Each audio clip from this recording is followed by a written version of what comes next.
ಸೇರಿದರು.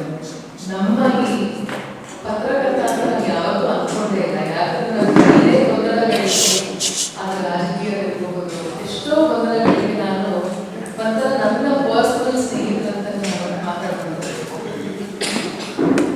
ಹಾಗಾಗಿ ನೀವೆಲ್ಲರೂ ಬಂದರೆ ನನಗೆ ನನ್ನ ಒಂದು ಇನ್ನೊಂದು ಭಾಗ ಅಂತ ಹೇಳ್ಬಹುದು.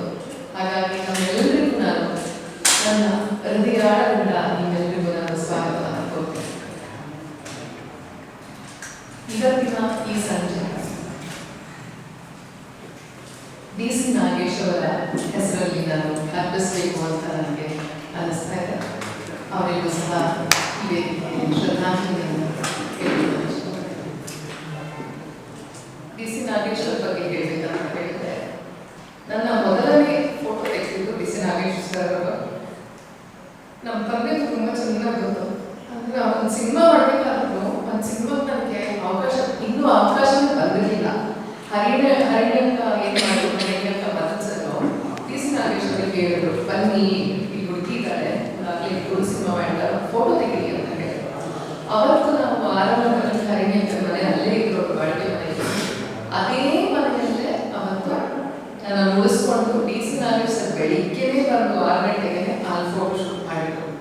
ಆ ಫೋಟೋ ಶೂಟ್ ಮಾಡಿದ ಮೊದಲ ಫೋಟೋ, ನನ್ನ ಮೊದಲ ಫೋಟೋ ಮಯೂರ ಮ್ಯಾಗಝೀನ್ನ ಮುಖಪುಟಕ್ಕೆ ಆಯ್ಕೆಯಾಗಿ ಬಂದಿತ್ತು. ಹಾಗಾಗಿ ನನಗೆ ಕೊನೆಯಲ್ಲಿ ಮಾತಾಡಲಿಕ್ಕೆ ಅವಕಾಶ ಸಿಕ್ಕಿದ್ದು DC ನಾಗೇಶ್ ಅವರ ಬಗ್ಗೆ ರುಯಿನಮನ ಮಾಡಬೇಕಾದ್ರೆ ನನಗೆ ಸಹ ಕರೆದಿದ್ರು.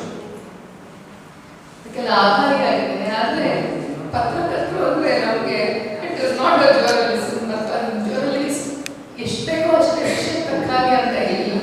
ಪ್ರತಿ ಸತಿ ನಮ್ಗೆ ಒಂದು ಸಿನಿಮಾ ಮಾಡಬೇಕು ಕೂಡಲು ಸರ್ ಗೊತ್ತಾಗಿದ್ದಾರೆ ಅಂತ ಹೇಳಿ ಕೂಡಲೇ ನಮ್ಮ ತಂದೆಯವರು ಸೀದಾ DC ನಾಗೇಶ್ ಮನೆಗೆ ಹೋಗಿ ನಾವು ಎಷ್ಟು ಇದನ್ನ ತಗೊಂಡಿದ್ದೀವಿ. ಅವ್ರು ಹೇಳ್ತಾ ಇದ್ರು, ಇಲ್ಲ ಅವ್ರ ಹತ್ರ ಹೋಗಿ ತೊಂದರೆ ಇಲ್ಲ, ಇವ್ರ ಹತ್ರ ಹೋಗಿ ನಾನೇ ಪರಿಚಯ ಮಾಡಿಸ್ತೀನಿ ಅಂತ. ಅಂದ್ರೆ ಮತ್ತೆ ಮನೆಯವ್ರ ಹತ್ರ ನೋಡ್ಕೊಳ್ಳುವಂತಹ ಒಂದು ವಾತಾವರಣ ಆಗಿದ್ದು. ಹಾಗಾಗಿ ನಾನು ಇವತ್ತಿನ ಈ ವೇದಿಕೆಯನ್ನ ಖಂಡಿತವಾಗಿ ನಾನು DC ನಾಗೇಶ್ ಸರ್ಗೆ ಅರ್ಪಿಸಬೇಕು ಅನ್ನೋದು ನನ್ನ ಮನದಾಳದ ಆಸೆ ಅಂತ ಹೇಳ್ಬೋದು. ನನಗೆ ಮನಸ್ಸಿಗೆ ಬಂತು, ಈ DC ನಾಗೇಶ್ ಸರ್ ಹೋಗ್ಬಿಟ್ರಂದ್ರೆ ಇನ್ನು ನಮ್ಗೆ ನಮ್ಮವರು ಅಂತ ಹತ್ರದಲ್ಲಿ ಇರೋರು ಸಾಕಷ್ಟು ಜನ. ಆದರೆ ಉದಯ ಮಾರ್ಗೇಣಿ ಸರ್ ನಮಗೆ ತುಂಬಾ ಹತ್ರದಲ್ಲಿದ್ದವರು. ಅಂದ್ರೆ ಎಷ್ಟು ದೊಡ್ಡ ದೊಡ್ಡ ಜರ್ನಲಿಸ್ಟ್, ಎಂತ ಅವರಿಗೆ ಸಾಹಿತ್ಯ ಆಗಲಿ ಭಾಷೆ ಆಗಲಿ ಇದೆಲ್ಲ ಜ್ಞಾನವನ್ನು ಇಟ್ಕೊಂಡ್ರು ಸಹ ನನ್ನಂತ ಒಂದು ಎಳೆಯ ವಯಸ್ಸಿನ ಒಬ್ಬ ಕಲಾವಿದರಿಗೆ ಅಷ್ಟು ಮಹತ್ವವನ್ನು ಕೊಟ್ಟು ಸುಬ್ಬರಾವ್ ಅವರು, ಉದಯ ಮಾರ್ಗೇಣಿ ಅವರು, ಹೀಗೆ ಎಲ್ಲರೂ ಪ್ರತಿಯೊಬ್ಬರು ಅವರು ಪೇಪರ್ ಅಲ್ಲಿ ಕೊಟ್ಟರು ಅಥವಾ ಇನ್ನೇನ್ ಮಾಡಿದ್ರು ಅನ್ನೋಕ್ಕಿಂತ ಹೆಚ್ಚಾಗಿ ನಾವೆಲ್ಲೇ ಭೇಟಿ ಆದ್ರೂ there was an exchange of thoughts and they would spend so much of time talking about so many things. ಅದು ಸಿನಿಮಾಗಳಾಗಿರ್ಬೋದು, ನಿರ್ದೇಶಕರಾಗಿರ್ಬೋದು, ಹೀಗೆ ಒಂದು ನನಗೆ ಅವರು ಪತ್ರಕರ್ತರಿಂದ ಹೆಚ್ಚಾಗಿ ಎಲ್ಲೋ ಒಂದು ಕಡೆ ನನಗೆ ವಿಷಯಕ್ಕೆ ಅನುಕೂಲವಾಗಿ ಬೇಕಾದಂತಹ ಒಂದು ಇನ್ನೂ ಹೆಚ್ಚಿನಂತಹ ಒಂದು ಜ್ಞಾನವನ್ನು ಕೊಡುವಂತಹ ಗುರುಗಳಾಗಿ ಬಂದರು ಅಂತ ನಾನು ಹೇಳಕ್ಕೆ ಇಷ್ಟಪಡ್ತೀನಿ. ನಮಗೆ ಭಾವನಾತ್ಮಕವಾಗಿ ನಮ್ಗೆ ಇವತ್ತು ನಾವು ಕಟ್ಟಿರುವಂತಹ ನಮ್ಮ ಮನೆಯಲ್ಲೇ ಇದು ನಡೀತಾ ಇರುವಂಥದ್ದು ಒಂದು ಪತ್ರಿಕಾಗೋಷ್ಠಿ. ಈಗ ಸಾಕಷ್ಟು ಏನಾದ್ರು ಮಾಡಿದ್ವಿ, ಆದರೂ ಸಹ ನಮ್ಮವರು ನನಗೆ ಮುಂಚೆ ಯಾರಿದ್ದಾರೆ, ಸರ್ ಇದ್ದಾರೆ ಈಗ, ಆಮೇಲೆ ಎಷ್ಟೋ ಜನ ರಿಟೈರ್ ಆಗಿದ್ದಾರೆ. ನಾಗೇಶ್ ಕುಮಾರ್ ಅವರನ್ನು ನಾನು ಇವತ್ತು ನೆನೆಸ್ಕೊಳ್ಬೇಕು. ಇವತ್ತು ಅಫ್ಕೋರ್ಸ್ ನಾನು ಇದ್ದಾರೆ, ಮೋಕ್ಷೇಂದ್ರ ಅವರಿದ್ದಾರೆ, ಎಲ್ಲರೂ ಇಲ್ಲ. ನಾಗೇಶ್ ಕುಮಾರ್ ಅವರು, Veeresh, he also played a major role in ಕರಿಯರಲ್ಲಿ. ಅವರು ವೀರೇಶ್ ಅವರು ನನಗೆ ಒಂದು ಹೊಸ ರೀತಿಯ ಒಂದು ಆಯಾಮವನ್ನು ಕೊಡ್ತಾ ಹೋದ್ರು ನನ್ನ ವೃತ್ತಿ ಜೀವನಕ್ಕೆ ಬೇಕಾಗಿರುವಂತಹ. ಯಾಕಂದ್ರೆ ನಮ್ಗೇನು ಅದ್ರ ಬಗ್ಗೆ ಒಂದು ಏನೋ ಜ್ಞಾನ ಇಲ್ಲ. ಸಿನಿಮಾ ಅಂದ್ರೆ ಏನು, ಹೇಗಿರ್ಬೇಕು, ನಾನು ಅದಕ್ಕೋಸ್ಕರ ಬಂದಿದ್ದೀನಿ ಅನ್ನೋದು ಇಲ್ಲ. So these are the people who made me what I am today in the cinema industry. ಹಾಗೆ ಒಂದೊಂದೇ ಆಯಾಮವನ್ನು ಪ್ರತಿಯೊಬ್ಬರು ಒಂದೊಂದು ಘಟ್ಟದಲ್ಲಿ ಒಂದೊಂದು ಹೆಜ್ಜೆಯನ್ನು ತೋರಿಸ್ತಾ ಹೋದ್ರು. ಈಗ ಹೊಸದಾಗಿ ನಾನು ರಾಜಕೀಯಕ್ಕೆ ಬಂದೆಲ್ಲೂ ರಾಜಕೀಯ ನಿಟ್ಟಿನಲ್ಲೂ ಒಂದು ಮಾತುಕತೆಗಳಾಗುವಂಥದ್ದು, ರಾಜಕೀಯ ದೃಷ್ಟಿಯಿಂದಲೂ ಮಾತುಕತೆಗಳಾಗುವಂಥದ್ದು. ಸೊ ಹಾಗಾಗಿ ಪ್ರತಿ ಹೆಜ್ಜೆಯಲ್ಲೂ ಪತ್ರಕರ್ತರು ನನಗೆ ಹೆಜ್ಜೆಯಲ್ಲಿ ನನಗೆ ಗುರುಗಳಾಗಿರುವುದು ನನ್ನ ಅದೃಷ್ಟ. ಈ ಮುಖಾಂತರ ನಾನು ನಿಮ್ಮೆಲ್ಲರಿಗೂ ಧನ್ಯವಾದಗಳನ್ನು ಕೊಡ್ತಾ ಮತ್ತೊಮ್ಮೆ ತಮ್ಮೆಲ್ಲರಿಗೂ ಸ್ವಾಗತವನ್ನು ಕೊಡ್ತೀನಿ. ಸ್ವತಃ ಬಂದು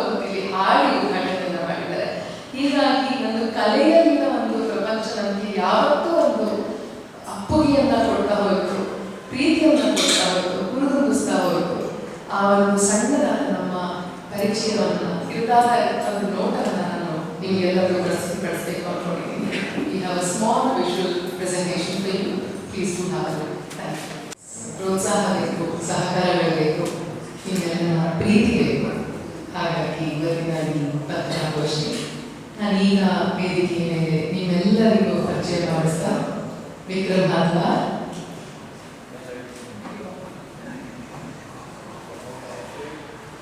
ಒಂದು ಯುವ ಪೀಳಿಗೆಯ ಬರಹಗಾರರಲ್ಲಿ ಕನ್ನಡ ಈ ಭಾಷೆಯಲ್ಲಿ ಅತ್ಯಂತ ಹೆಸರನ್ನ ಅಥವಾ ಖ್ಯಾತಿಯನ್ನಕ್ಕಿಂತ ಒಂದು ಕಂಟೆಂಪ್ರರಿ ರೈಟರ್ ಅಂತ ನಾವೇನು ಹೇಳ್ತೇವೆ, ಆ ಕಂಟೆಂಪ್ರರಿ ಇವತ್ತಿನ ಬರಹಗಾರರಲ್ಲಿ ಹೆಸರು ಮಾಡ್ತಿರೋರು ವಿಕ್ರಮ್ ನಾಥ್ವಾರ್.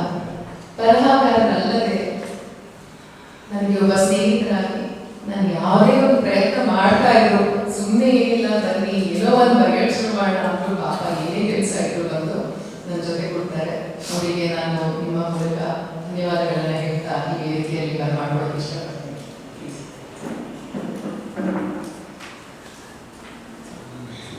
ಒಂದು ಕನಸು ಒಂದು ಆಗಿದೆ, ಆ ಕನಸನ್ನ ನನಸು ಮಾಡ್ಬೇಕಂತ ಹೇಳಿದ್ರೆ ಹಲವಾರು ಕಾರಣಗಳು ಬೇಕು, ಹಲವಾರು ಮನಸ್ಸುಗಳು ಬೇಕು, ಸಹೃದಯಗಳು ಬೇಕು, ಪ್ರೀತಿಸುವಂಥದ್ದು ಬೇಕು. ಅಂತರ್ಗತರು ನನ್ನ ಕಿರಿಯ ಸಹೋದರ ಅರವಿಂದ್ರಾಮಣ್ಣ, ನನ್ನ ತಮ್ಮ, ನನ್ನ ಜೊತೆಯಾಗಿ ಪ್ರತಿ ಹೆಜ್ಜೆಯಲ್ಲೂ ಇರುವಂಥವ್ರು. ಅವರಿಗೂ ಸಹ ನಾನು ಇವತ್ತು ಈ ವೇದಿಕೆಯಲ್ಲಿ ಬರಮಾಡ್ಕೊಳ್ಳೋಕೆ ಇಷ್ಟಪಡ್ತೇನೆ. ಕಲೆ ಯಾವುದೇ ಒಂದು ವೇದಿಕೆ, ಸಣ್ಣದಿರಲಿ ದೊಡ್ಡದಿರಲಿ, ಪರದೆಯ ಮೇಲಿರಲಿ, ನಾನು ಎಲ್ಲೇ ಬಂದು ನನಗೆ ಆ ಪಾತ್ರಕ್ಕೆ ಸರಿಯಾಗಿ ನಾನು ಹೇಗೆ ಕಾಣಿಸ್ಬೇಕು, ಆ ಪಾತ್ರ ಹೇಗೆ ಆಗಬೇಕು ಅಂತ ಒಂದು ಸಪೋರ್ಟ್ ಸಿಸ್ಟಮ್ ಇರಲೇಬೇಕು. ಮತ್ತು ಅದನ್ನು ಡಿಸ್ಕಸ್ ಮಾಡೋಕ್ಕೂ ಇರಬೇಕು. ಕಣ್ಣಿಗೆ ಇಡಬೇಕು, ಅದಕ್ಕೆ ಹೇಗೆ ನಾವು ಒಂದು ಕಣ್ಕ ಬರಿಬೇಕು ಅಥವಾ ವಸ್ತ್ರಾಲಂಕಾರನ ಹೇಗೆ ಮಾಡ್ಕೊಳ್ಬೇಕು ಅಂದಾಗ ಅಲ್ಲೂ ಸಹ ನನ್ನ ಮನಸ್ಸಿಗೆ ಮನಸ್ಸಿನ ಸಾಥಿಯಾಗಿ ನನ್ನ ಜೊತೆಯಾಗಿ ಬಂದವಳು ನನ್ನ ತಂಗಿ ಶಾಲಿನಿ ರಾಮಣ್ಣ. ಅವಳಿಗೂ ಸಹ ನಾನು ಈ ವೇದಿಕೆಯಲ್ಲಿ ಮಾಡ್ಕೊಳ್ಳೋಕೆ ಇಷ್ಟಪಡ್ತೀನಿ. ಎಲ್ಲ ಸಿನಿಮಾಗಳ ಕಾಸ್ಟ್ಯೂಮ್ಸ್ ಆಲ್ಮೋಸ್ಟ್ ಮಾಡಿರುವಂಥದ್ದು. ಸೊ ಶಾಲಿನಿಗೂ ಸಹ ನಾನು ಈ ವೇದಿಕೆಯಲ್ಲಿ ಥ್ಯಾಂಕ್ಸ್ ಹೇಳಕ್ಕೆ ಇಷ್ಟಪಡ್ತೀನಿ. ಅವಳೆಲ್ಲೂ ಇವತ್ತು ಕಾಣಿಸ್ಕೊಂಡಿಲ್ಲ, ಇದು ಮೊದಲ ಬಾರಿ ಬಂದಿದ್ದಾಳೆ.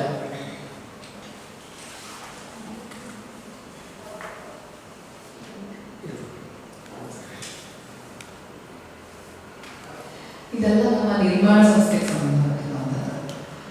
ಈ ಹಂಸಗೀತೆ ಬಗ್ಗೆ ಮಾತಾಡೋಕ್ಕಿಂತ ಮುಂಚೆ ನಾನೊಂದು 2 ಸಣ್ಣ ಪಾಯಿಂಟ್ಗಳಿದೆ. ಯಾಕಂದ್ರೆ ಎಷ್ಟೋ ಜನ ಇಲ್ಲಿ ಬಂದಿರೋರಲ್ಲಿ ಈ ಥರದ ಒಂದು ಕಲಾ ಪ್ರಕಾರಗಳಲ್ಲೂ ಆಸಕ್ತಿ ಇರೋರು ಅಂತ ಒಂದು ನನಗೆ ಅನಿಸುತ್ತೆ. ಹಾಗಾಗಿ ವೇದಿಕೆಯಲ್ಲಿ ಇರುವಂಥ 2 ಮಾತುಗಳನ್ನ ನಾನು ಹೇಳಲಿಕ್ಕೆ ಇಷ್ಟಪಡ್ತೀನಿ. ಉಪಯೋಗಿಸ್ಬೇಕು ಅಂತ ಅವರು ನಿಖರವಾಗಿ ಅದನ್ನು ಹೇಳ್ಬಿಟ್ಟಿದ್ದಾರೆ.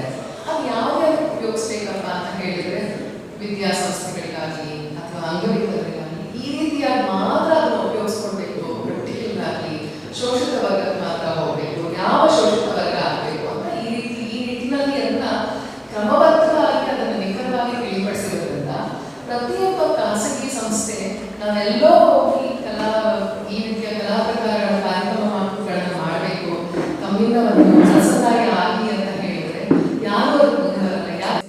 ಕಲೆ ಮತ್ತು ಕಲಾವಿದರ ಪೋಷಣೆಗಾಗಿ ಇಡಬೇಕು ಅನ್ನೋದನ್ನ ದಯಮಾಡಿ ಅವರು ನಿಖರವಾಗಿ ಆ ಪಟ್ಟಿಯಲ್ಲಿ ಹಾಕಿ ಅನ್ನೋದನ್ನ ನಾನು ಇವಾಗ ಹೇಳಿ ಇಷ್ಟಪಡ್ತೇನೆ. ಇನ್ನು ಇವತ್ತಿನ ಹಂಸಗೀತೆ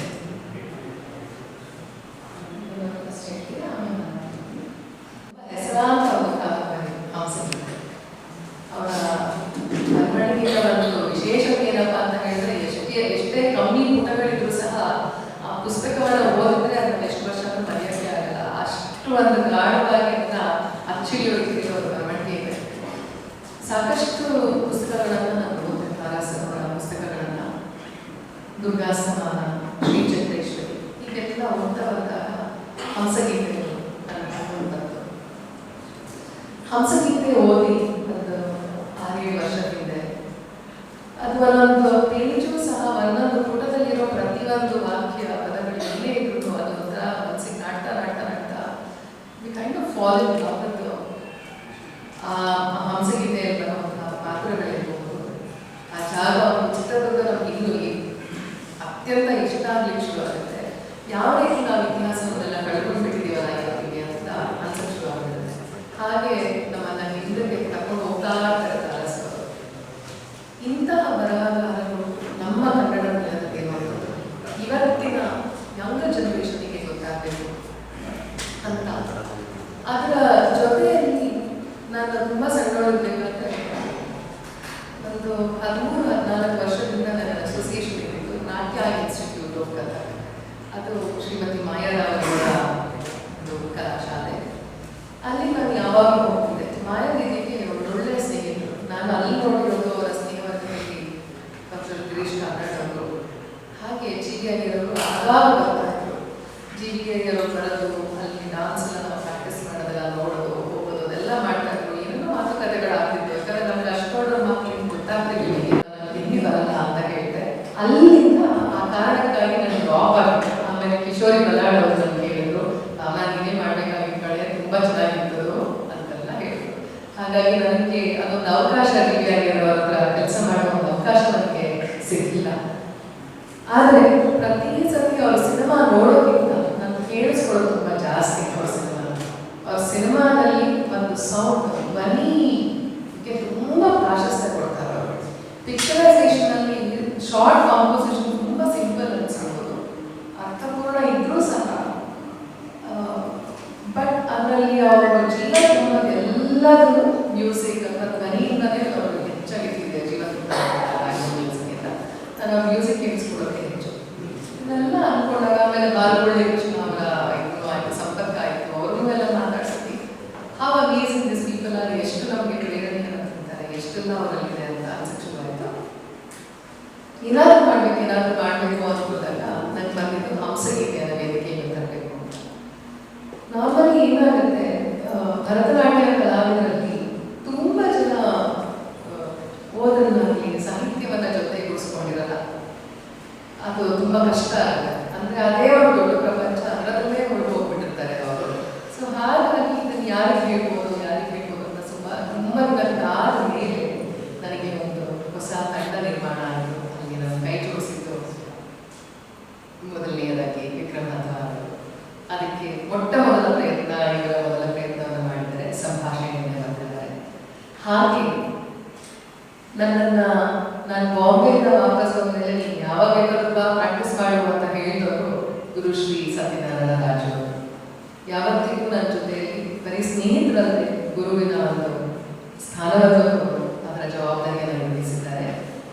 ಹಂಸಗೀತೆಗೆ ಅವರ ನೃತ್ಯ ಸಂಯೋಜನೆ ಇದೆಲ್ಲ ಆದಮೇಲೆ ನಾನೇ ಎಲ್ಲ ಹೇಳೋಕ್ಕಾಗಲ್ಲ, ತುಂಬ ಕಷ್ಟ ಆಗುತ್ತೆ, ನನ್ನ ಕಾನ್ಸೆಪ್ಟ್ ಅಷ್ಟೇ ಇದು ಅಂತ ಅಂದ್ಕೊಂಡು ಮಾತಾಡ್ತಾ ಇರುವಾಗ ನನಗೆ ನೆಕ್ಸ್ಟ್ ತುಂಬ ಸ್ನೇಹಭಾವದಲ್ಲಿ ಸಿಕ್ಕಿತ್ತು. ನಿಮಗೆಲ್ಲರಿಗೂ ಗೊತ್ತಿರೋ ಹಾಗೆ ಶ್ರೀಮತಿ ವೀಣಾ ಮೂರ್ತಿಯವರ ನಿರ್ದೇಶನದಲ್ಲಿ ಈ ಹಂಸಗೀತೆ ಓಡಿ ಬರ್ತಾ ಇದೆ. ಇದನ್ನ GIS ಮಗನಾಗ ಮಾತಾಡ್ತಾರೆ. ಹೇಗೆ ಮಾಡ್ಬೋದಾ, ನಿಮ್ಮ ಅಭಿಪ್ರಾಯ ಏನು, ಅದಕ್ಕೆ ಏನಾದರೂ ರೈಟ್ಸ್ ಈ ಥರ ಕಾಪಿ ರೈಟ್ ಅಂತ ಏನಾಗಿರುತ್ತಾ ಅಂತಲ್ಲ. He was very happy. ಯಾಕಂದರೆ ಅವರು ನೀವು ಮಾಡ್ತಿರೋದ್ರೆ ದಯವಿಟ್ಟು you go head and do it, ಏನು ಆ ಥರದ್ದಿರಲ್ಲ ಅಂತ ಹೇಳಿದ್ರು. ಇನ್ಫ್ಯಾಕ್ಟ್ ಈ ಹಂಸಗೀತೆ ಸಿನಿಮಾವನ್ನು ಡಿಜಿಟಲೈಸ್ ಮಾಡಬೇಕು ಅಥವಾ HD ಫಾರ್ಮ್ಯಾಟ್ ತರಬೇಕಂತ ತುಂಬ ಜನರಿಗೆ ಆಸಕ್ತಿ ಇದೆ.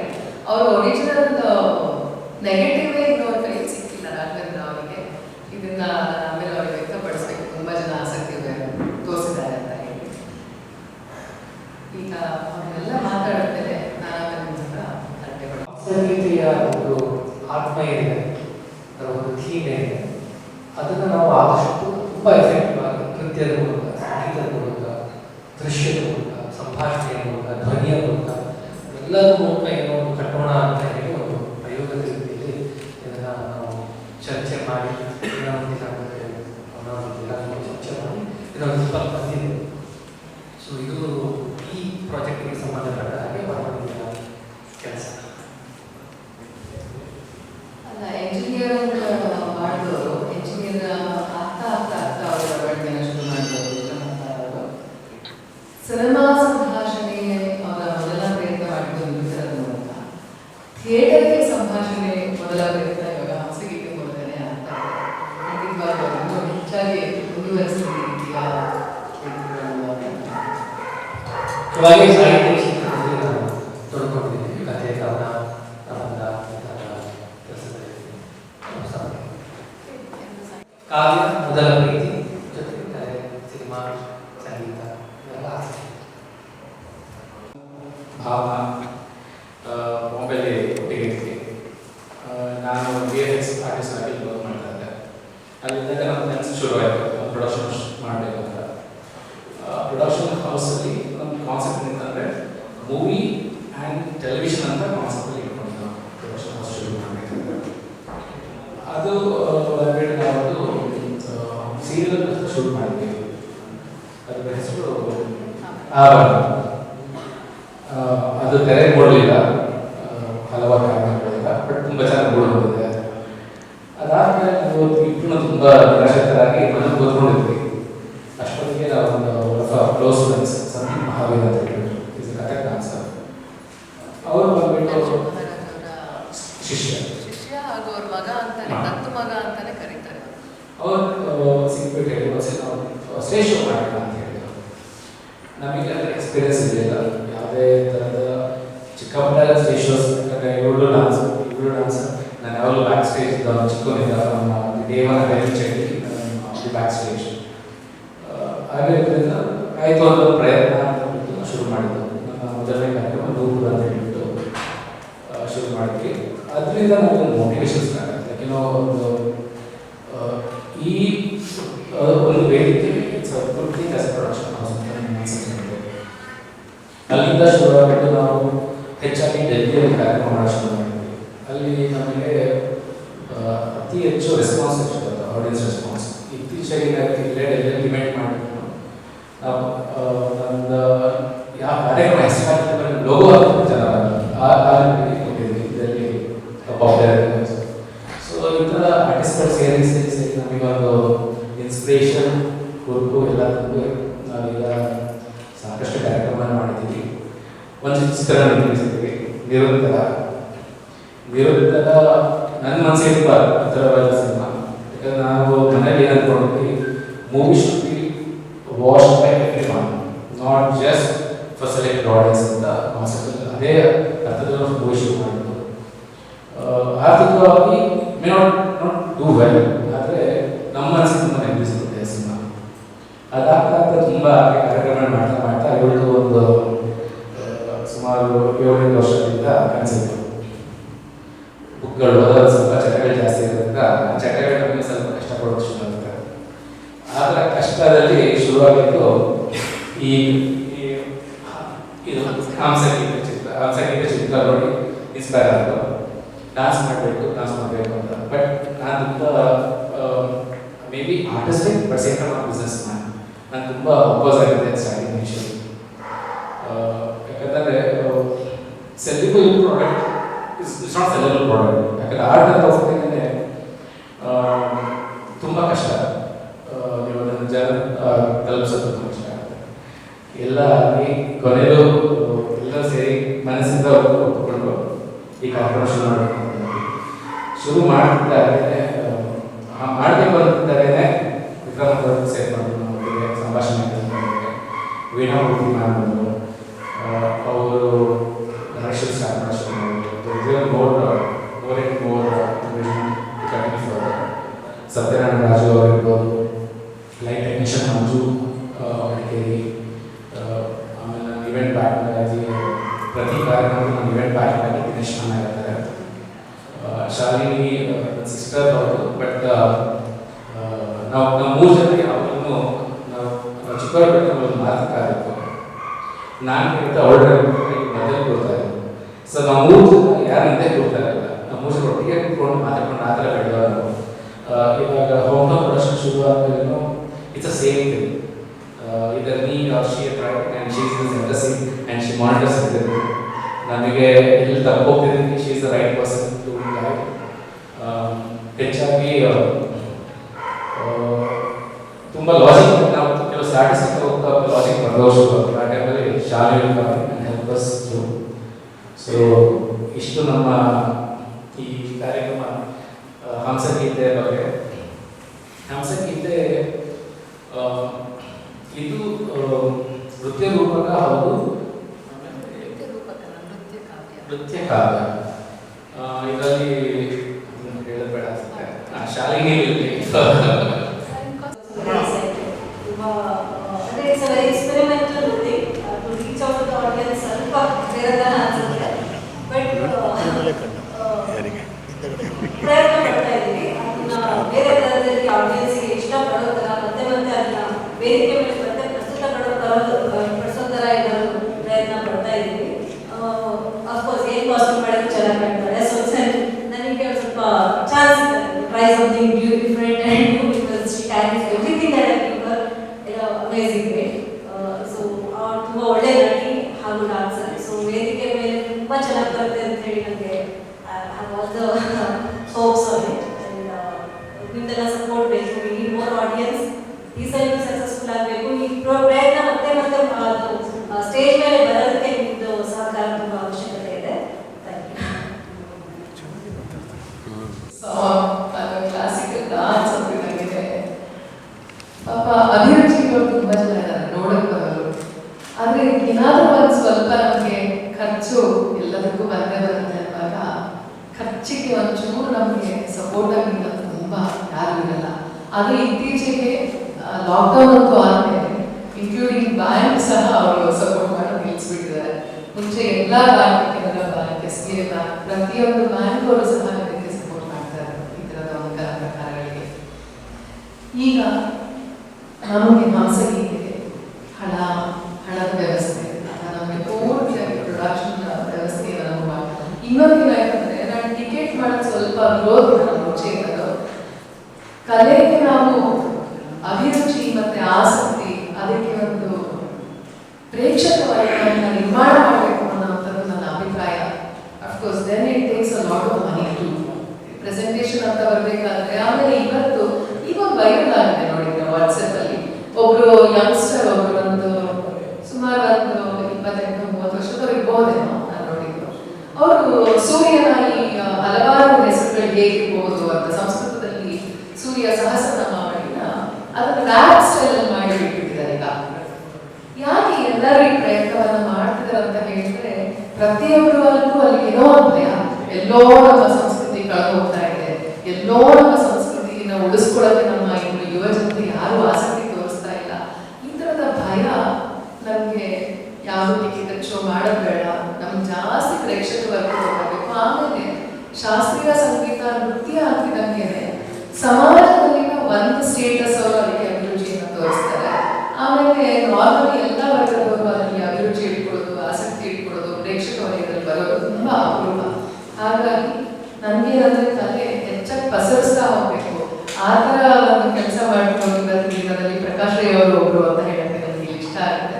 Is also coming up with many things in his own manner. ಥಿಯೇಟರಲ್ಲಿ ಸಾಕಷ್ಟು ಪ್ರಯತ್ನಗಳು ಮಾಡ್ತಾರೆ ತುಂಬಾ ಜನ. ನಮ್ಮ ಸಿನಿಮಾದವರು ಹೇಳ್ಬೇಕಂದ್ರೆ ಮಂಡ್ಯ ರಮೇಶ್ ಅವರ ಸಾಧನೆ ಅಪೂರ್ವವಾದದ್ದು ಅಂತ ಹೇಳ್ಬೋದು. ಅವರು ರಂಗಮಂದಿರನೇ ಕಟ್ಬಿಟ್ಟಿದ್ದಾರೆ. ಅವರು ಸಹ, ಅವರ ಸಾಧನೆಯು ಸಹ ಅಪೂರ್ವ. ಹಾಗೆ ಥಿಯೇಟರಲ್ಲಿ ತುಂಬಾ ಜನ ಇದ್ದಾರೆ, ಇದ್ರಲ್ಲಿ ತುಂಬಾ ಕಮ್ಮಿ.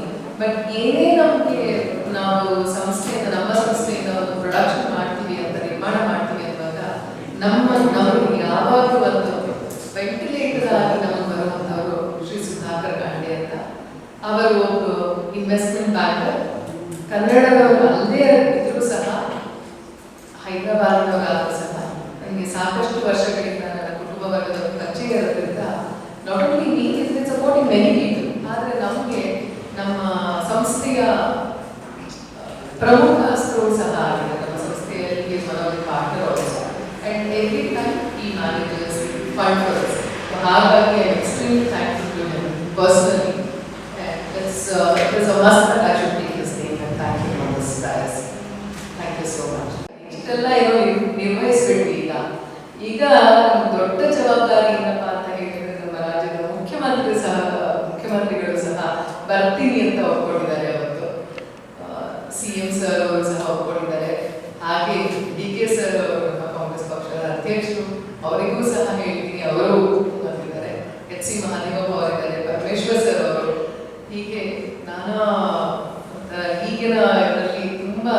ದೊಡ್ಡ ಮಟ್ಟದಲ್ಲಿ ಇರುವಂಥವರು ಸಹ ಕಾರ್ಯಕ್ರಮ ಬರ್ತಿರೋದು ತುಂಬಾ ಖುಷಿ ಕೊಡುವಂಥದ್ದು.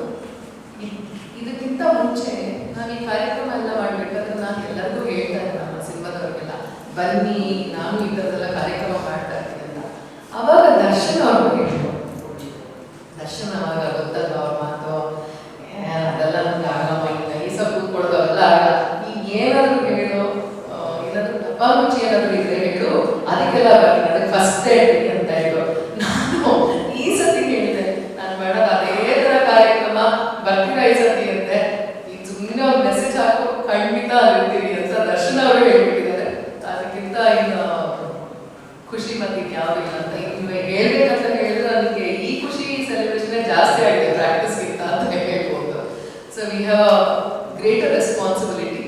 ಅದರಲ್ಲಿ ನಮಗೆ ಸಹಾಯ ಮಾಡ್ತಿರೋರು ಶರಣ್ಯ ಅವರಿದ್ದಾರೆ, ಸುಬ್ರಹ್ಮಣ್ಯ ಅವರು ಇವರೆಲ್ಲರೂ ಇದ್ದಾರೆ ಅಂತ ನಾನು ಒಂದು ಧೈರ್ಯದಲ್ಲಿ ನಾನು ವೇದಿಕೆಗೆ ಹೋಗ್ಬೋದು ಅಂತ ಅನ್ಕೊಂಡಿದ್ದೀನಿ. It is a solo presentation, ಅಂದರೆ ಏಕ ಪಾತ್ರಗಳು ಹಲವು, ನಾನು ಒಬ್ಬಳೇ ಮಾತ್ರ ವೇದಿಕೆ ಮೇಲೆ ಏಕ ವ್ಯಕ್ತಿ ಪ್ರದರ್ಶನ ಆಯಿತು. ನಾನು ಅದನ್ನು ಪ್ರಸ್ತುತಿಯನ್ನು ಮಾಡ್ತಿರುವಂಥದ್ದು. ಆದರೆ ಪಾಲ್ಗಾಡ್ ಮಣಿಯವರು ತುಂಬ ಫೇಮಸ್ ಆರ್ಟಿಸ್ಟ್ ಇದ್ದಾರೆ ಮೃದಂಗಂಲಿ ತಮಿಳುನಾಡಲ್ಲಿ. ಅಂದರೆ ಪಾಲ್ಗಾಡ್ ಮಣಿಯವರು ಅಂದರೆ ದಿಗ್ಗಜರು ಮೃದಂಗಂಲಿ. ಅವರ ಮೊಮ್ಮಗ Palghat is a classical singer, Karnataka vocalist. ಅವ್ರ ಹತ್ರ ಮಾತಾಡ್ತಾ ಇರುವಾಗ ನಾನು ಈ ಪುಸ್ತಕ ಓದಿದ್ದೀನಿ, ಹಾಗೆ ಹೊರಡೋದಿಸ್ತೀನಿ, ಭೈರವಿ ವೆಂಕಟ ಸುಬ್ಬನ ಹೆಸರು ಕೇಳಿಲ್ಲ ಅಂದರೆ ಆವಾಗ ಹೇಳಿದ್ರು ತಮಿಳುನಾಡಲ್ಲಿ ಆ ಹೆಸರು ಇನ್ನೂ ಪ್ರಚಲಿತ ಇದೆ ಅಂತ ಹೇಳಿದ್ರು. ಆವಾಗ ಅನ್ನಿಸ್ತು ನಮ್ಮ ನೆಲದಲ್ಲೇ ಆ ಹೆಸರು ಆಗಲೇ ಕಳೆದೋಗ್ಬಿಟ್ಟಿದೆ, ಇಟ್ ಇಸ್ ಟೈಮ್. ಆಮೇಲೆ ವೆಂಕಟ ಸುಬ್ಬನ ಒಂದು ಜೀವನ ಒಂಥರ ಮೆಸ್ಮರೈಸಿಂಗ್, ಅಂದರೆ ಅದು ಯಾವತ್ತಿಗೂ ಪ್ರತಿಯೊಬ್ಬರಿಗೂ ಆಗುತ್ತೆ. ಇವತ್ತು ನಾವು ಎಷ್ಟೋ ಸಿನಿಮಾದಲ್ಲಿ ಮಾಡಿದಂಥ ಕಲಾವಿದರ ಬಗ್ಗೆ ಅವರ ಏರಿಳಿತಗಳನ್ನು ಸಹ ನಾವು ಕಂಡಿದ್ದೀವಿ. ಆಗಲಿ ನಿಮಗೆಲ್ಲ ಗೊತ್ತಿದೆ, ಸಾಕಷ್ಟು ಜನರು ತಮಿಳುನಾಡಲ್ಲಿ ಹೀಗೆಲ್ಲ ಒಂದೊಂದು ವಯಸ್ಸಲ್ಲಿ ಅವರು ರಾಗದ ಏರಿಳಿತಗಳು, ಕೊನೆಯಲ್ಲಿ ಅದನ್ನು ಅವರ ಜೀವನದೇ ಸಂಗೀತ ಅಂತ ಸಂಗೀತದಲ್ಲೇ ಹೋಗೋದು ಅತ್ಯಂತ ಒಂದು ಪ್ರೇರಣೆ ಕೊಡುವಂತಹ ಒಂದು ಜೀವನದ ಒಂದು ಗ್ರಾಫ್ ಅಂತ ನಮಗೆ ಅನ್ನಿಸ್ತು. ಆ ಗ್ರಾಫ್ನ ಮುಂದೆ ನಾವು ವೇದಿಕೆ ಮೇಲೆ ತರಬೇಕು ಅಂತ ಇದು ಮಾಡ್ಕೊಂಡ್ವಿ ನಾವು. ಇದರಲ್ಲಿ GVIR ಅವರ ಅಂಶಗಳು ಅಂತ ಹೇಳಿದ್ರೆ ಅವರ ಒಂದು ಸಿನಿಮಾ ಅಂಶಗಳು, TG ಲಿಂಗರಾಜ್ ಅವರ ಸಂಗೀತ ನಿರ್ದೇಶನ, ಆಮೇಲೆ ಕರ್ನಾಟಕ ಸಂಗೀತದಲ್ಲಿ ನಾವು ಅಷ್ಟಪದಿಗಳನ್ನು ಹಾಡಬೇಕಂತ ಹೇಳಿದ್ರೆ ಅದಕ್ಕಾದ ಒಂದು ಚೌಕಟ್ಟಿನಲ್ಲಿ ಇರುತ್ತೆ. ಅಂಥದ್ರಲ್ಲಿ TG ಲಿಂಗರಾಜ್ ಅವರ ಕಾಂಪೋಸಿಷನ್ಸ್ ಏನಿದೆ, ಅಷ್ಟಪದಿಗಳನ್ನ ಕಾಂಪೋಸ್ ಮಾಡಿರೋದು, ಅದೇ ಕಾಂಪೋಸಿಷನ್ಸ್ನ ನಾವು ಈ ವೇದಿಕೆಯಲ್ಲಿ ತರ್ತಾ ಇದ್ದೀವಿ. ಅದರ ಜೊತೆಯಲ್ಲಿ ಇವರ ವೆಂಕಟ ಸುಬ್ಬಯ್ಯನ ಜೀವನವನ್ನು ನಾವು ತೋರಿಸುವಂತ ಪ್ರಯತ್ನವನ್ನು ನಾವು ಮಾಡ್ತಾ ಇದ್ದೀವಿ ಅಂತ ಹೇಳಿ ಹೀರೋಯಿನ್ ಆಗಿರೋ ಚಂದ್ರ ಸಾನಿಯ ಪಾತ್ರ. ಇನ್ನೊಂದು ಅಫ್ಕೋರ್ಸ್ ಹಂಸಗೀತದ ಅನಂತನಾಗರ ಹಂಸಗೀತೆ ಅಂತ ಎಲ್ಲರೂ ಬರುತ್ತೆ. ಅನಂತ್ ಸರ್ ಅವರೇ ನಮಗೆ ಮುಖ್ಯ ಅತಿಥಿಗಳು ಆಗಬೇಕು ಅಂತ ನಾನು ಮುಂಚೆನೇ ಕೇಳಿದ್ದೆ ಮೇಡಮ್ ಅವರಿಗೆ. ಕಾರಣಾಂತರದಿಂದ ಅವರು ಸದ್ಯಕ್ಕೆ ಬರೋಕ್ಕಾಗಲ್ಲ ಅಂತ ಹೇಳಿದ್ರು. ಮುಂಚೆ ಅಮೆರಿಕ ಹೋಗೋ ಕಾರ್ಯಕ್ರಮನೂ ಇತ್ತು, ಈಗ ಇನ್ನೂ ಕನ್ಫರ್ಮ್ ಮಾಡಿಲ್ಲ. ಬಂದರೂ ಬರ್ಬೋದೇನೋ ಬೆಂಗಳೂರಲ್ಲಿ ಹೋಗ್ತೇವಲ್ಲಿ ಇದೆ. ಏನಾಗುತ್ತೆ ನಾನು ನೃತ್ಯ ರೂಪಕ ಅಂತ ಹೇಳಿದ್ರೆ ನೃತ್ಯ ಕಮ್ಮಿ ಆಗಿರುತ್ತೆ, ರೂಪಕ ಜಾಸ್ತಿ ಆಗಿರುತ್ತೆ. ಆಮೇಲೆ ಅದರಲ್ಲಿ ಲೈವ್ ಆಗಿ ಯಾರು ಮಾತಾಡ್ತಾ ಇರಲ್ಲ. ಹೆಚ್ಚಾಗಿ ನಾವು ಇವತ್ತು ನಾವು ಡಾನ್ಸಲ್ಲಿ ನೃತ್ಯ ರೂಪಕ ಅಂತ ನೋಡ್ಬೇಕಂತ ಹೇಳಿದ್ರೆ ಬೇರೆಯವ್ರು ಮಾತಾಡ್ತಾ ಇರ್ತಾರೆ, ಇವರು ಮೋಸದ ಟೈಮ್. ಇದು ನಾವು ನಾಟ್ಯ ಅಂತ ಹೇಳುವಾಗ ವಾಚಕಕ್ಕೂ ಅಷ್ಟೇ ಅದರಲ್ಲಿ ತುಂಬಾ ಪ್ರಾಮುಖ್ಯತೆ ಇದೆ. ಇದು ನಾಟ್ಯ ಫಾರ್ಮ್ ಅಂತ ಹೇಳ್ಬೋದು, ಯಾಕಂದ್ರೆ ಇದರಲ್ಲಿ ವಾಚಿಕ, ಅಭಿನಯ ಮತ್ತು ನೃತ್ಯ ಇದಷ್ಟನ್ನು ಅಳವಡಿಸ್ಕೊಂಡಿರುವಂಥದ್ದು. ಅದರ ಜೊತೆಯಲ್ಲಿ ಯಾಕೆ ಆ ಸಿನಿಮಾ ಒಂದು ತುಣುಕುಗಳನ್ನು ನಾವು ಅಳವಡಿಸ್ಕೊಂಡಿದ್ದೀವಪ್ಪ ಅಂತ ಹೇಳಿದ್ರೆ, ಈಗ ಎಷ್ಟೋ ಜನಕ್ಕೆ 1975 ಆಗಿರೋ ಸಿನಿಮಾಗಳನ್ನ ನೋಡ್ತಾ ಇರೋದೇ ತುಂಬಾ ಅಪರೂಪ ಆಗಿದೆ. ಆ ಸಿನಿಮಾಗಳಿರ್ಬೋದು, ಆಗಲೂ ಸಹ ಇಂಥ ಪ್ರಯತ್ನಗಳಾಗಿದೆ, ಕಂಟೆಂಪ್ರರಿ ಸಿನಿಮಾಸ್ ಅಂತ. ಇವಾಗ ನಾವು ಎಷ್ಟೋ ವಿದೇಶಗಳನ್ನ ಹಾಕಿ ನೀಟಿಗ ಆಮೇಲೆ ಒಂಥರ ಸ್ವಲ್ಪ ಬ್ರಿಡ್ಜ್ ಆಮೇಲೆ OTT ಪ್ಲಾಟ್ಫಾರ್ಮ್ ಅಂತ ಈ ಹೊಸ ಹೊಸ ಪದಗಳು ಬರುತ್ತೆ. But this movies have been done. So basically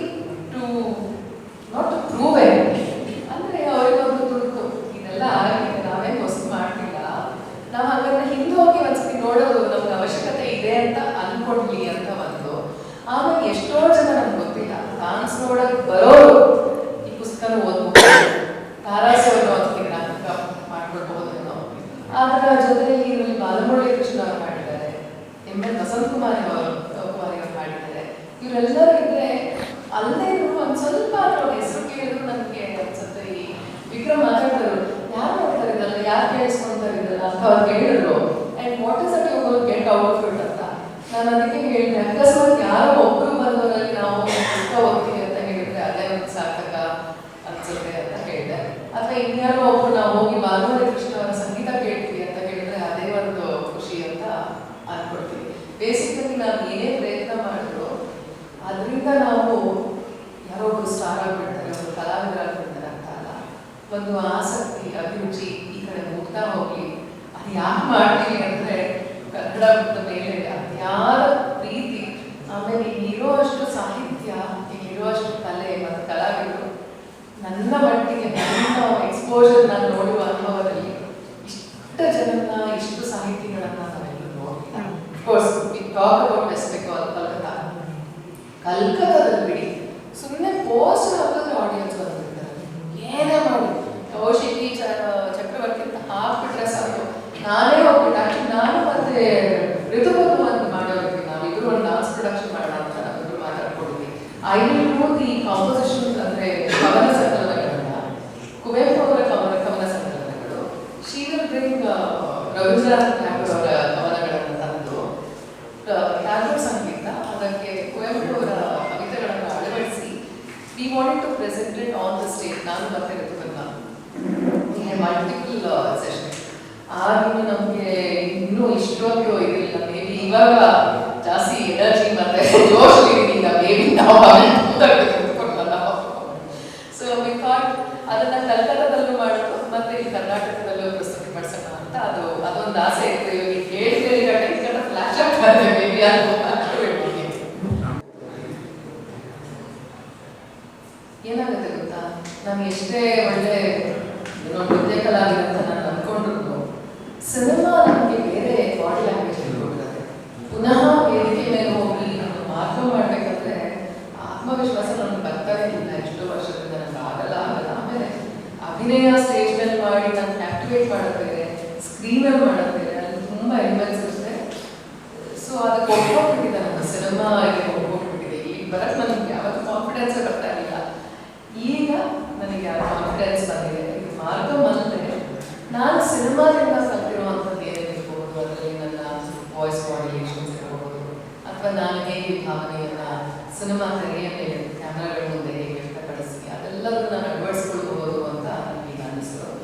ಇದರ ಫ್ಯೂಚರ್ ಏನಪ್ಪ ಅಂತ ಹೇಳಿದ್ರೆ, ನನ್ನ ತಂಗಿ ಹೇಳ್ತಾಗಿದೆ ಬರ್ಗೂರ್ ಸರ್ ಅವರಿಗೆ ತುಂಬ ಆಸೆ ಇತ್ತು ಬರಬೇಕಂತ. 30ನೇ ತಾರೀಕು ಅವ್ರು ಇರಲ್ಲ ಅಂತೆ. ಆಗ ಇನ್ಯಾವಾಗ ರಿಪೀಟ್ ಮಾಡ್ತೀರ ಅಂತ ಹೇಳಿದ್ರು. ಸರಿ ಸ್ಟೂಡೆಂಟ್ಸ್ಗೆಲ್ಲ ಹೇಳ್ಬಿಡಿ ಬೇಗ ಇವಾಗ ಇನ್ನೊಂದ್ಸತಿ ರಿಪೀಟ್ ಮಾಡೋಕ್ಕೆ ಅಂತ ಹೇಳಿದೆ. ಖಂಡಿತ ಮಾಡೋಣ ಅಂತ ಹೇಳಿದ್ರು. ಸೊ ಬೇಸಿಕಲಿ ಇದು ಮೊದಲನೇ ಪ್ರೊಡಕ್ಷನ್, ಮೊದಲ ಸಲ ನಾವು ಪ್ರಸ್ತುತಿ ಮಾಡಿರೋದ್ರಿಂದ ಸ್ವಲ್ಪ ಗ್ರ್ಯಾಂಡ್ಯೂರ್ ಇರಬಹುದು. But I want to make it ಎಲ್ಲೆಲ್ಲಿ ಎಲ್ಲ ವೇದಿಕೆಗೂ ಅಥವಾ ಒಂದು ಎಲ್ಲ ಬಡ್ಜೆಟ್ಗೂ ಯಾರಾದ್ರೂ ಕೇಳಿದ್ರಪ್ಪ ಅಂದರೆ ಅದಕ್ಕೂ ಅಳವಡಿಸಿ ಮಾಡೋದನ್ನ ನಾನು ಮಾಡಬೇಕು ಅಂತ ಅನ್ಕೊಂಡಿದ್ದೀನಿ. And you want to take it everywhere, mostly across Karnataka, Shivamogga, Mysuru, ಹೀಗೆಲ್ಲ ಹುಬ್ಳಿ, ಧಾರವಾಡ. ಆಮೇಲೆ ಅಮೆರಿಕಾದಲ್ಲಿ ನಾನು ಈ ಮುಂಚೆ 2 ವರ್ಷದಿಂದ ಅಮೆರಿಕಾಕ್ಕೆ ಹೋಗ್ಬಿಟ್ಟು, ಸೊ ಈ ಥರ ಎಲ್ಲ ಇದೆ. I want to take it to Germany, America, ಈ ಥರದ್ದೆಲ್ಲ ಮಾಡಬೇಕು ಅಂತ ಇದ್ದೀನಿ. ಆಮೇಲೆ ಕರ್ನಾಟಕದಲ್ಲಿ ಎಷ್ಟಾಗುತ್ತೋ ಅಷ್ಟು ಅಂತ. ಚಿತ್ರದುರ್ಗದವರೇ ಆದಂತಹ ನಮ್ಮ ಚಾಂದಿನಿಯ ಸರ್ ಅವ್ರಿಗೂ ಹೇಳಿದ್ದೀವಿ, ಹಾಗೆ ಚಂದ್ರಪ್ಪ ಸರ್ ಅವ್ರಿಗೂ ಹೇಳಿದ್ದೀವಿ ಬರ್ತೀನಿ ಅಂತ ಹೇಳ್ತಾರೆ. ಡ್ಯೂರೇಷನ್ ಇದು ಸರಿಯಾಗಿ 1.5 ಗಂಟೆ. ಶುರು ಮಾಡಿ ಕೊನೆಯವರೆಗೂ ಎಲ್ಲೂ ಬೇಕಿಲ್ಲ. ಒಂದೇ ಕಾರ್ಯಕ್ರಮ. ಸರಿಯಾಗಿ ನಾವು 6:30 ನಿರೂಪಣೆ ಶುರು ಮಾಡ್ತೀವಿ. ನಿರೂಪಣೆ ಸೀತಾಕೋಟೆಯವರು. ಸಂಗೀತದಲ್ಲಿ ಇದು ಲೈವ್ ಮ್ಯೂಸಿಕ್ ಒಂದು ಸೌಂಡ್ ವಿಲ್ ಬಿ ಲೈವ್. ಸಂಗೀತದಲ್ಲಿ ನಮ್ಮ ಭರತನಾಟ್ಯ ವರ್ಗದಲ್ಲಿ ಅತ್ಯಂತ ಹೆಸರು ಮಾಡುವಂತಹ ವಿದ್ವಾನ್ ಶ್ರೀ ಶ್ರೀವತ್ಸ ಅವರ ಸಂಗೀತ. ಶ್ರೀಹರಿ ಅಂತ ಹೇಳಿ ಶ್ರೀವತ್ಸ ಅವರು ಎಷ್ಟು ಓದ್ಬಿಟ್ಟಿದಾರೋ ಇದನ್ನ ತಾರಾಸುತ್ತನಿಗೆ ಭಾವನ ಮಸ್ತ್ ಇಂಟ್ರೆಸ್ಟಿಂಗ್ ಇದೆ ನಾನು ಬಂದ್ಬಿಡ್ತೀನಿ ಅಂತ. ಸೊ ಎಷ್ಟೋ ಸತಿ ಓದ್ಬಿಟ್ಟಿದ್ದೀನಿ ಅಂತೆಲ್ಲ ಹೇಳ್ತಾರೆ ಅವರು. ಆಮೇಲೆ ಮೃದಂಗದಲ್ಲಿ ಶ್ರೀಹರಿ ಅವರು ಇರ್ತಾರೆ. ರಿದಮ್ ಪ್ಯಾಡ್ ಅಂತ ಪಹವಾಜನ ಕಂಜಿಗಮಲ್ಲಿ